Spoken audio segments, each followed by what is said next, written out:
Ini ada kisah yang sangat menarik sekali, di mana satu nasabah ini dikasih waktu yang cukup lama oleh pinjol tersebut untuk melakukan pembayaran. Tetapi dia itu malah galbay lebih dari 1 tahun. Nah, di sini nasabah tersebut menerima resikonya. Mungkin kalian pengen tahu, di sini saya mau bahas.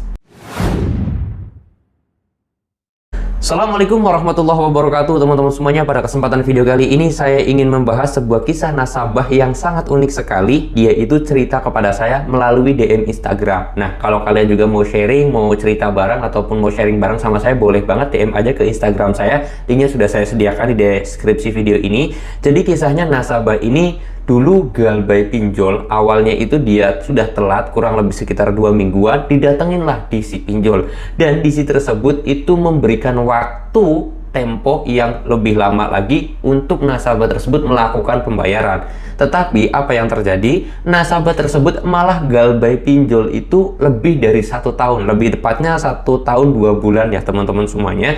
Dia malah melakukan galbay. Nah, apa yang terjadi di nasabah tersebut? Ini menarik sekali teman-teman semua ceritanya. Jadi pinjol tersebut sudah baik, udah ngasih waktu tambahan buat nasabah tersebut bayar untuk ya mungkin nunggu gajinya, mungkin nyari waktu juga untuk usaha lagi, untuk ngumpulin uang lagi. Tapi nasabah tersebut malah kabur galbay.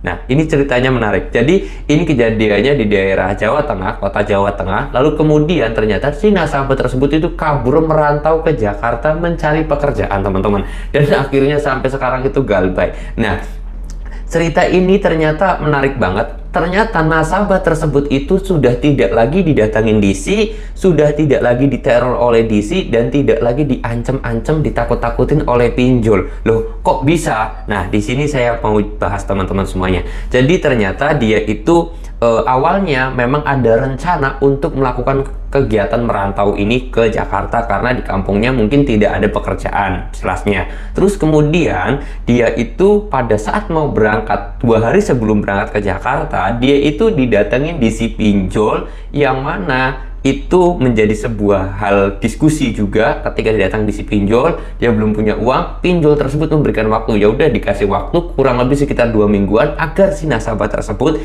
itu punya uang, ngumpulin uang dulu baru dibayar. Nggak taunya si nasabah tersebut malah kerja di Jakarta merantau. Nah, memang dia tujuannya bukan pertamanya kabur, tetapi memang sudah ada rencana untuk melakukan perantauan di Jakarta, yang ada saudaranya juga kebetulan di Jakarta. Nah, yang menarik malahan adalah ketika dia di Jakarta itu dia tidak dihubungin oleh DC pinjol, tidak ditelepon, tidak dichat, bahkan rumahnya pun yang dulu di kampung itu disamperin DC itu tidak pernah disamperin oleh DC lagi. Dan dia menanyakan, "Bang, apakah memang hutangnya lunas atau tidak?" Nah, di sini menjadi pertanyaan dan juga saya jawab, hutang mah tetap ada, tetapi memang dalam jangka waktu yang lama ataupun yang panjang ketika kita galbay itu sudah tidak lagi diteror, diancam, atau lagi diintimidasi oleh pinjolnya.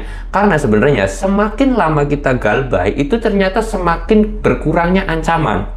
Jadi ini buat teman-teman semuanya yang baru galbay 1 minggu, 2 minggu, bahkan atau 1 bulan, 2 bulan, itu pasti bakal banyak banget spam telepon, spam chat, dan juga intimidasi dari DC, ancaman dan yang lain sebagainya. Itu pasti datang ke WA. Itu 1 bulan, 2 bulan itu pasti banyak banget.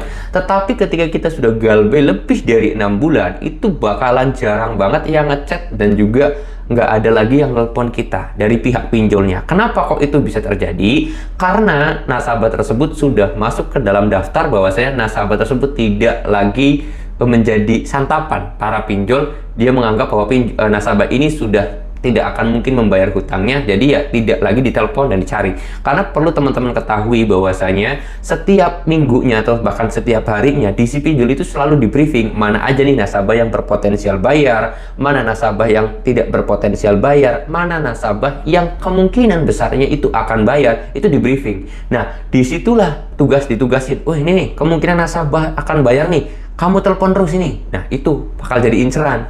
Terus kemudian ada juga nasabah, wah ini nasabahnya 50-50 antara bayar atau tidak. Wah, ini juga target selanjutnya ya, setelah kerja di A sudah selesai, lanjutkan lagi yang 50-50. Nah, ini ada nasabah yang 90% galbay dan 10% bayar, ini nggak bakalan dicat lagi karena percuma, ngechat juga kemungkinan dia tidak mau bayar. Seperti itu teman-teman. Jadi buat teman-teman semuanya, jangan panik, jangan takut ketika memang diancam oleh DC, apalagi ketika baru-baru galbay, itu pasti akan banyak sekali karena pinjol itu menganggap bahwasanya kalian bisa berpotensi untuk melakukan pembayaran, makanya di spam terus atau diteleponin terus. Sedangkan kalau kita yang sudah galbay 1 tahun lebih, itu ya pinjol udah gak usah ditelepon, gak usah di chat, ngabisin waktu, dia pasti nggak bakalan bayar. Itu pikiran pinjol, sama dengan pikiran kita juga gitu ya teman-teman semuanya. Jadi jangan pernah takut akan hal itu. Nah, terus kemudian apakah hutangnya ya tadi itu lunas atau tidak? Jawabannya tidak, karena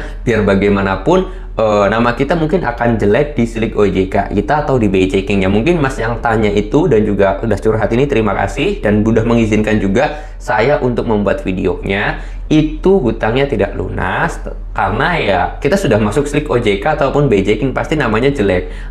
Bisa dikatakan masuk ke skor 5 karena kita galbay lebih dari 180 hari atau lebih dari 6 bulan. Seperti itu ya teman-teman semuanya, oke? Jadi jangan takut, jangan panik kalau yang baru galbay, itu hal yang wajar, hal yang umum ketika kita dicecar oleh pinjol itu. Baru 1 bulan, 2 bulan, 3 bulan itu hal wajar. Baru mungkin setelah 6 bulan galbay, itu saya yakin kalian tidak akan diteror lagi karena masuk dalam kategori nasabah yang tidak akan mungkin bayar, jadi percuma diteleponin ataupun dichatin. Seperti itu teman-teman ya.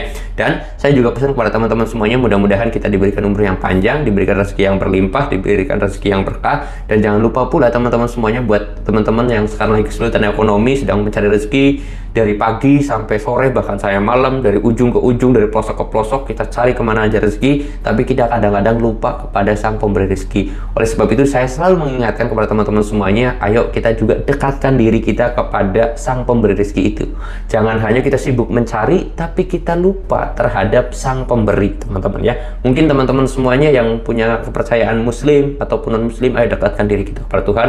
Kalau yang muslim ya, ayo yang belum sholat, ayo kita sholat dulu 5 waktunya. Kalau sudah 5 waktunya tepat, terus kemudian kita tambah lagi qobliyah ba'diyahnya. Sudah tambah qobliyah ba'diyah, kita tambah lagi sholat tahajudnya atau sholat duhanya, agar rezeki kita itu tambah berkah, tambah melimpah, tambah luas rupawah teman-teman semuanya. Oke, mudah-mudahan video ini bisa bermanfaat dan bisa sedikit memotivasi teman-teman semuanya. Jangan pernah takut terhadap yang namanya galbay pinjol ketika memang teman-teman semuanya situasi dan kondisinya tidak memungkinkan, dan jangan sampai teman-teman melakukan gaya lubang tutup lubang. Mudah-mudahan video ini bisa bermanfaat. Kalau teman-teman ada pertanyaan, silahkan tulis aja di kolom komentar atau DM langsung ke Instagram saya. Linknya sudah saya sediakan di deskripsi video ini. Kalau kalian suka dengan video ini, silahkan di like. Kalau kurang suka, boleh di dislike aja, nggak jadi masalah. Saya mau dulu video ini dengan kata assalamualaikum warahmatullahi wabarakatuh.